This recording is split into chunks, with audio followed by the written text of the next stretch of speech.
top stories. Greek ship owners support maritime corridor for stranded seafarers and ships in Ukraine. Major ship managers call for government's actions on Ukraine-Russia conflict. Ukraine-Russia war to worsen global economic crisis, says UN agency. Marina to boost Subic as maritime powerhouse. PCG Commandant Abu chairs Anti-piracy Council. Welcome to Marino World Weekend. Maritime is second nature to us, sharing what's now and what's next. I am Lynn Bacani. The Union of Greek Ship Owners, or UGS, supports the proposal to establish a maritime corridor to evacuate stranded seafarers and ships from the high-risk and affected areas in the Black Sea and the Sea of Azov. In a statement sent to Marino World, UGS underscores the important decision lays the foundation for concrete action so that the safety and security at sea is not compromised and the well-being of everyone serving on board vessels is guaranteed. UGS President Ms. Melina Travlos says as global maritime power, UGS stands ready to do its utmost both nationally and internationally to ensure the protection of ships and all seafarers, and that the creation of safe maritime corridors for vessels to leave ports in the area is one of the first necessary measures that need to be taken.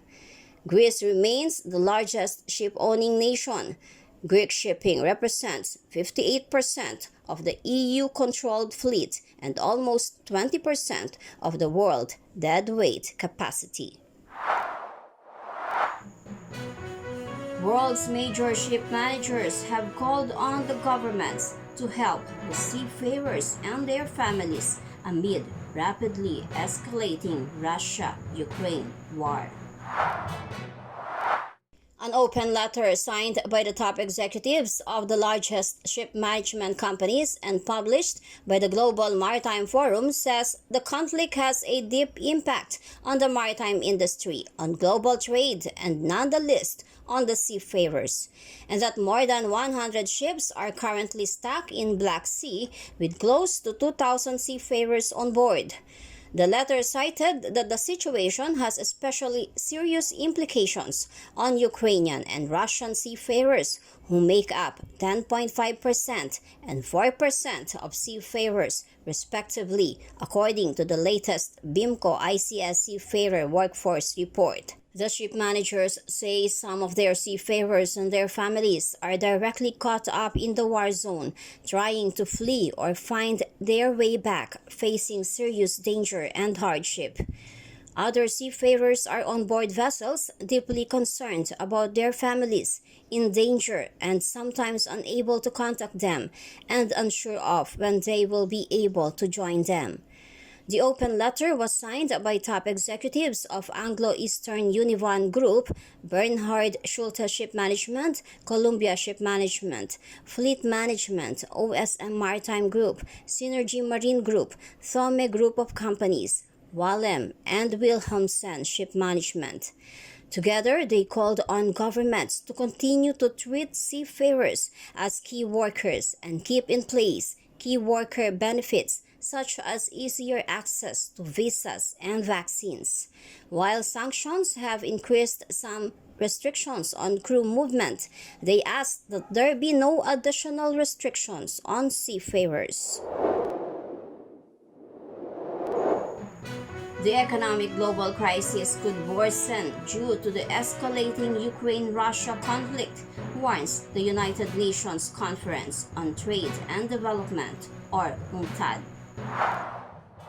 In its rapid assessment of the war in Ukraine's impact on trade and development, it confirms a rapidly worsening outlook for the world economy, underpinned by rising food, fuel, and fertilizer prices. The report released on March 16 shows heightened financial volatility, sustainable development divestment, complex global supply chain configurations, and mounting trade costs. UNCTAD Secretary General Rebecca Greenspan says soaring food and fuel prices will affect the most vulnerable in developing countries, putting pressures on the poorest households, which spend the highest share of their income on food, resulting in hardship and hunger. According to UNCTAD calculations, on average, more than 5% of the poorest country's import basket is composed of the products that are likely to face a price hike due to the war. The share is below 1% for richer countries. Ukraine and Russia are global players in agri-food markets, representing 53% of global trade in sunflower oil and seeds and 27% in wheat. This rapidly evolving situation is especially alarming for developing nations. As many as 25 African countries, including many least developed countries, import more than one-third of their wheat from the two countries at war. For 15 of them, the share is over half. The Maritime Industry Authority, or MARINA, has conducted a forum with the stakeholders of the Subic Bay Freeport Zone on the 10-year Maritime Industry Development Plan, or MIDP, also aimed to boost Subic as a global maritime hub. Subic Bay Metropolitan Authority, or SBMA Senior Deputy Administrator for Operations, Ronnie Yambao, said Subic has all the capabilities to become a maritime powerhouse and an intermodal transport hub. The Subic Bay Metropolitan Authority, under the new chairman, Roland C. Paulino, will continue to be a key player in the maritime sector. As you know, this is the only freeport zone in the Philippines that has a complete infrastructure that we can call a complete maritime hub, with a shipbuilding facility, a dry dock, a shipyard, a yacht club, a maritime training for seafarers, a leisure boat sector, and a container terminal in one location. In the future, the Subic Bay Freeport Zone will be connected by a railway. The North Luzon Railway project is underway. Right now, we are finalizing the railway alignment to be able to identify a logistics terminal. So this is connecting the Subic Bay Freeport Zone by land, sea, air, and by rail. As you know, soon the former Hanjin shipbuilding facility will be managed and operated by an American company. So this will continue to increase the capability of the Subic Bay Freeport Zone as a complete maritime hub. And we hope that with the entry of this new company based in the US, we will be able to expand not only our capabilities in the shipbuilding industry and other maritime related programs, but we'll be able to strengthen our foothold as a maritime powerhouse. When I say maritime powerhouse, as I've discussed with the good director yesterday, unlike the other economic zones in the Philippines, I would like to reiterate that we have an intermodal transport hub with an airport inside one economic zone. So this makes it not only a maritime powerhouse, but an intermodal transport hub. Meanwhile, Marina Administrator Vice Admiral Robert M. Pedrad announced the establishment of the Marina Extension Office in Subic.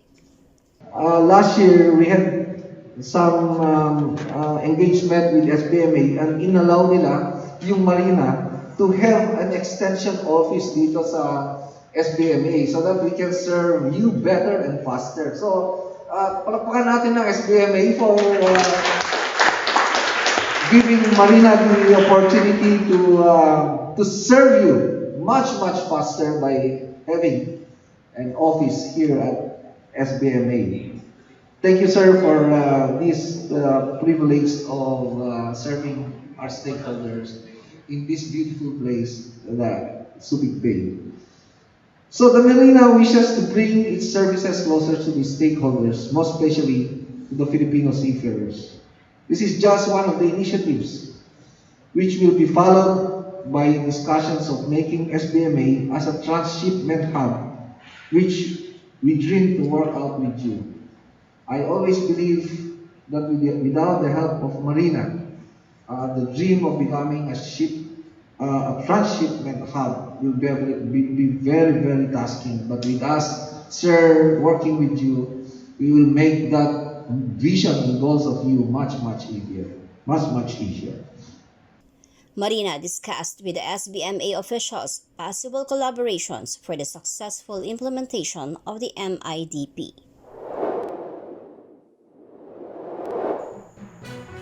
Philippine Coast Guard or PCG Commandant Admiral Artemio Abu has been elected as the new chairperson of the Intergovernmental Council that seeks to combat at sea piracy and armed robbery in Asia.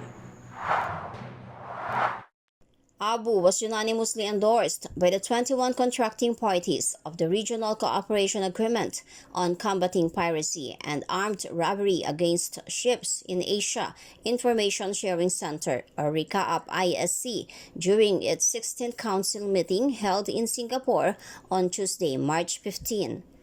Abu, who attended the meeting via video teleconference, succeeded former PCG Commandant, now Transportation Undersecretary for Maritime, Admiral George Orsabia Jr. The Coast Guard Commandant will be serving at the helm of the RICAAP-ISC Governing Council from April 1, 2022 to March 31, 2024. The contracting parties are Bangladesh, Brunei, Cambodia, China, India, Japan, South Korea, Laos, Myanmar, Philippines, Singapore, Sri Lanka, Thailand, Vietnam, Norway, the Netherlands, Denmark, the United Kingdom, Germany, Australia, and the United States of America.